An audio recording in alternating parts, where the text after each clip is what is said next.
Bon allez. On me voit dans la caméra ou pas? Ouais. Bon allez. Salut les apis. Attendez. Mademoiselle, il faut aller ailleurs.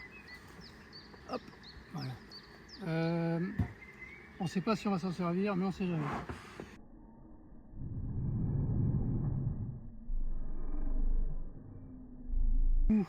Cette ruche-là était déjà très forte il y a 15 jours. 7,4 de couvain. Donc il y a de fortes de chance qu'elle soit complètement blindée aujourd'hui. Donc l'idée c'était avec la petite ruchette que vous ne voyez pas mais qui est juste ici en dessous de mon doigt, sur laquelle il reste de la place, de éventuellement prendre des 4 de couvain de celle-ci, de les mettre dans celle-là pour faire une première division. Dedans il y a déjà 3-4 de couvain qui viennent de 2 ruches différentes.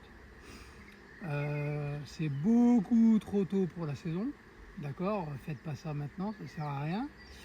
Mais comme nous on fait de l'élevage de rennes également, j'ai des rennes d'avance, j'en ai pas beaucoup mais il me reste 2 rennes d'avance. Donc ça me permet de faire mes premières divisions tranquillement en tout début de saison et boum, de claquer une reine dans des petites divisions tranquillou sur 2-3 ruches pour pouvoir écrémer un petit peu des ruches qui sont très fortes et qui risquent de s'aimer rapidement. Dans des petites ruchettes pour pouvoir démarrer déjà les nouveaux essaims avec des rennes qui ont été préparées l'année dernière. Voilà. Donc on va essayer de faire tout ça. On va regarder déjà si c'est nécessaire. Et si c'est nécessaire, on le fera.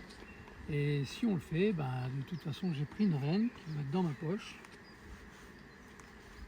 Voilà, in the pocket. Donc la reine 25-50 de l'année dernière.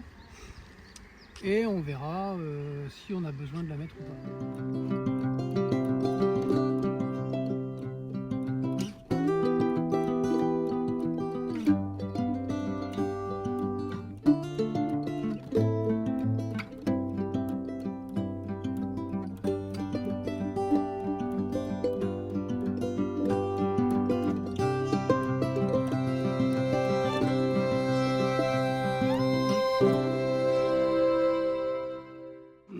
Allez, un petit coup de bonjour.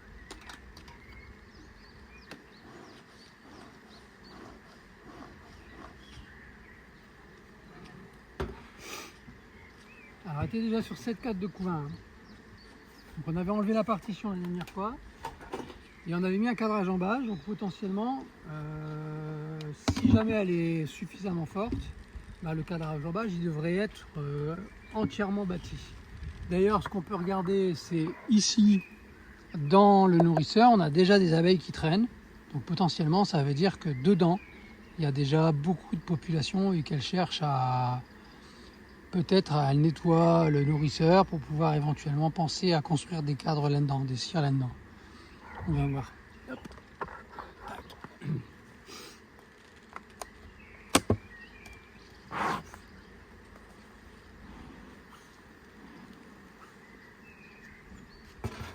Alors à chaque fois qu'on met un petit coup, on attend 2-3 secondes. On se précipite pas. Oh mince, j'ai crabouillé une abeille. On se précipite pas. Et puis on laisse le temps se faire, d'accord. Voilà. Donc là c'est bon. Hein. Donc ici on retourne le nourrisseur, on regarde s'il n'y a pas la reine dedans, pourvu que c'est pas la reine que j'ai écrasée. Là il y a énormément d'abeilles à l'intérieur, donc ça veut dire quand même qu'elle est blindée la ruche. Hop. Donc voilà.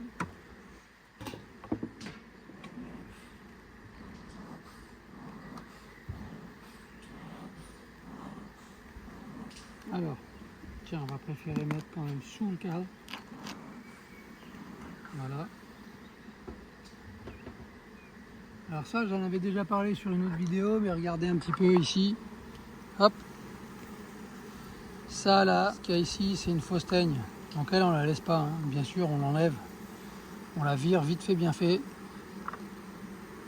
On la laisse pas ici. On va la laisser se faire bouffer par les piafs. Et j'en ai probablement, regardez ici, il y a un cocon, donc il y en a probablement une deuxième ici. Hop. Donc on enlève le cocon, tac, on va virer. Et ici il y a un troisième cocon, hop, on le vire aussi. Hein. Et là je vois il y a un petit bout de fausse teigne, donc on essaye de la tuer, tout simplement, pour être sûr. Donc ça c'est un truc à vérifier, ça c'est de la ficelle de la dernière fois. Bim. Donc voilà. Donc là il y a de la population absolument partout. Hein. Là il y en a, tout ça il y en a. Et il y en a jusque là. Donc potentiellement, le cadre à jambage qu'on avait mis, qui doit être probablement celui-là, et ben tout est occupé et tout a l'air d'être bâti. Donc on va vérifier ça. Et si c'est le cas et qu'elle est sur 8 cadres de couvain comme je le pressens, et ben on va enlever 2-3 cadres pour éviter qu'elle essaime et lui donner un peu de travail. Hop.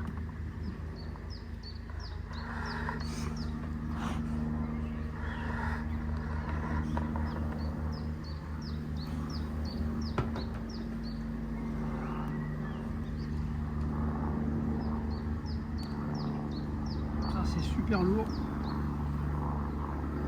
beaucoup d'abeilles. Alors il y a beaucoup de pollen, donc ça ressemble bien à un cadre de rive, comme il devrait être. Sur les extérieurs, pareil, hein, la même chose. Il y a peu de chances que la reine elle soit là, mais on va vérifier quand même, on regarde vite fait. Et on va poser ça sur le côté. Voilà. Là ici on voit un gros pépère. Alors ça c'est, je vous l'avais déjà dit sur une autre vidéo. Mais ici on a un mâle. Donc c'est l'occasion quand on ouvre une ruche comme ça de vérifier si les mâles sont. Alors nous on fait de la sélection donc ils devraient être. Viens ici toi. Hop, viens là, viens là, viens là, viens là. Voilà, il faut qu'il soit bien noir partout pour être sûr qu'il fait partie de notre sélection. Donc lui il est bien noir, donc ça veut dire qu'il va permettre des bonnes fécondations. Alors on ne se limite pas à un mâle, hein, bien sûr. On va regarder plusieurs mâles, mais celui-là en tout cas, il fait partie de nos codes. Et donc on peut dire qu'on peut conserver au moins l'élevage de mâles sur cette colonie. Parce que si je regarde les abeilles, elles sont clairement hybrides. Mais comme les mâles prennent 100% de la génétique de leur mère, qui a été une mère élevée en abeilles noires, même si la fécondation n'est pas de ouf. Alors là on a un beau cadre, alors c'est quasiment que du cadre de mâle. Voilà, donc on voit, hein, c'est des miel pops. Miel pops, c'est des garçons. Voilà, et là on n'a pas mis de cire, elles ont tout construit toutes seules. Donc c'est un peu plus fragile que des cadres sur lesquels on met des cires, parce qu'il n'y a pas de fil. Je me suis dit je pourrais mettre des fils. Hop, voilà. Alors ici, ça fait un deuxième cadre de couvain. Superbe.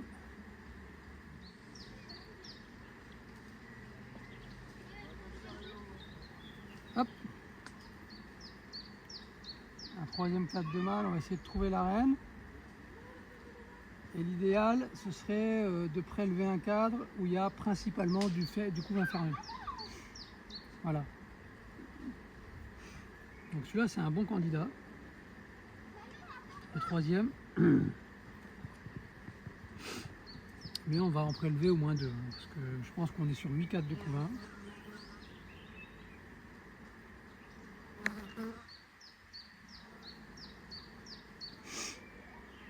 Alors là, j'ai un autre pépère bien noir également. Celui-là, bien noir également.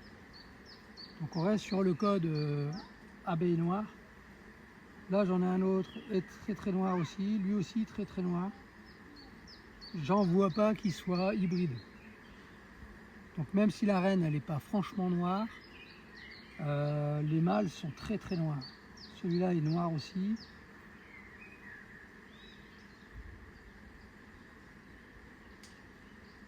Celui-là aussi. Voilà. Donc on est bien là. Hein.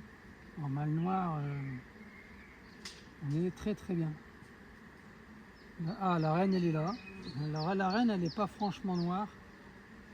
Elle est un peu marron, mais ces garçons sont tous bien noirs.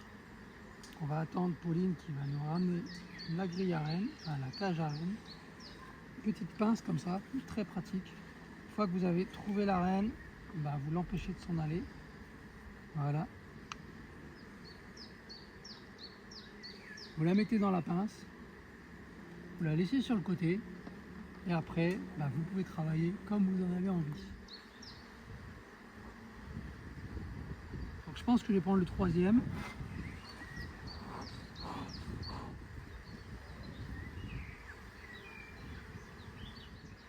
Voilà. Donc ça, c'est pas un cas où il y a trop de couvains ouverts, hein. On essaye de prendre des couvains fermés. Voilà. Ici aussi.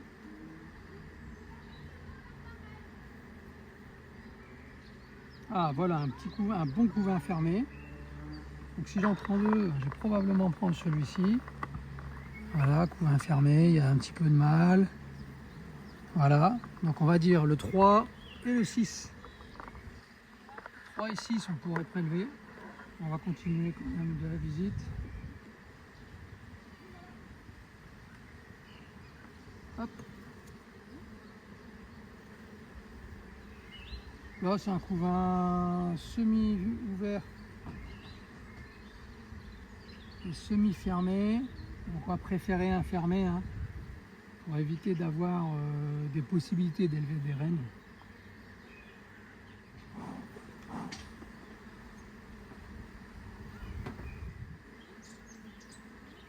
Alors là, j'ai encore un mâle très très noir.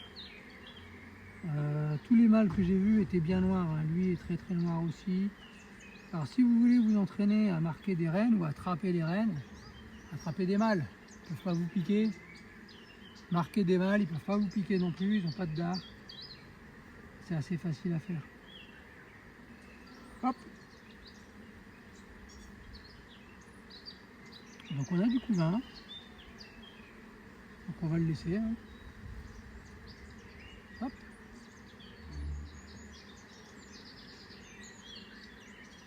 Et le dernier, ah là là, c'est lourd ça.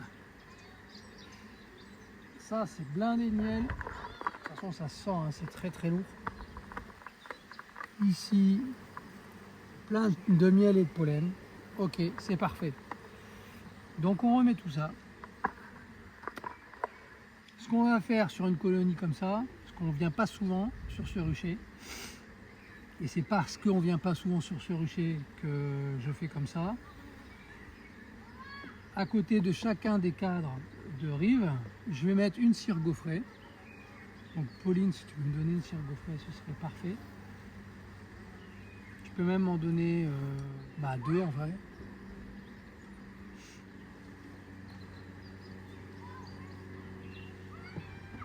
On avait bien entendu préparé le matériel. Donc ici, à côté de mon cadre de rive, je vais y mettre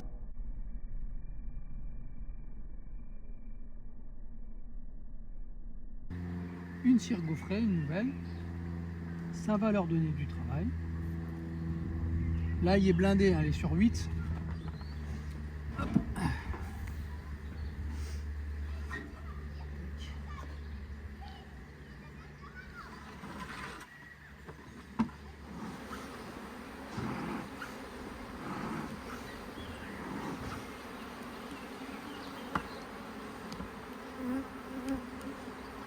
Je prends un cadre de couvain fermé que je vais mettre dedans. Alors ça, c'est un couvain. Celui-là, c'est un couvain, on va le prendre.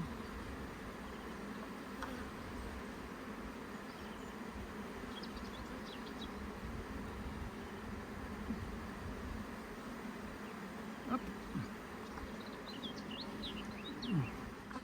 Le reste, on resserre.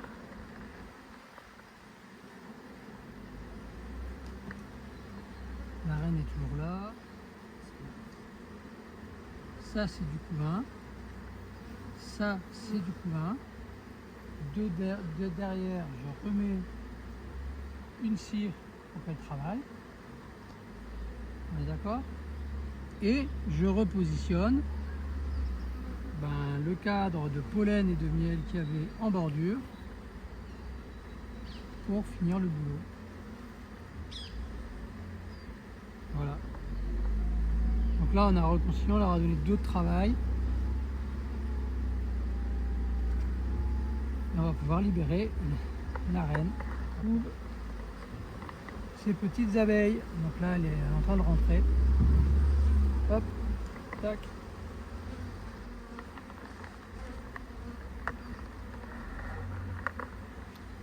Ok. Ici, en attendant, sur les filles. Et voilà. Tiens, ça reçoit. Elle, on va pouvoir la refermer. On va lui mettre une grille à reine et une hausse.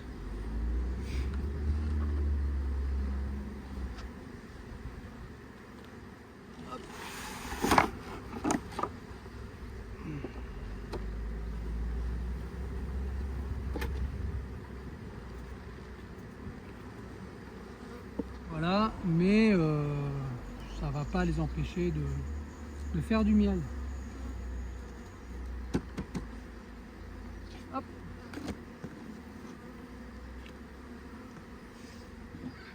Tac.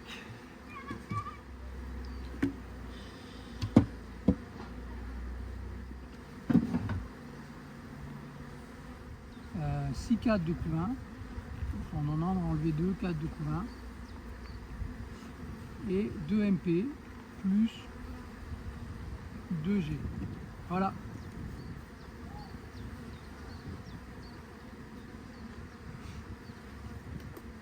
Et on remet la petite pierre qui va bien. Alors pendant qu'on visite les 2 autres ruches, je vais leur mettre un petit peu la reine à renifler. Hop, juste là-dessus. Bougez-vous les filles. Voilà.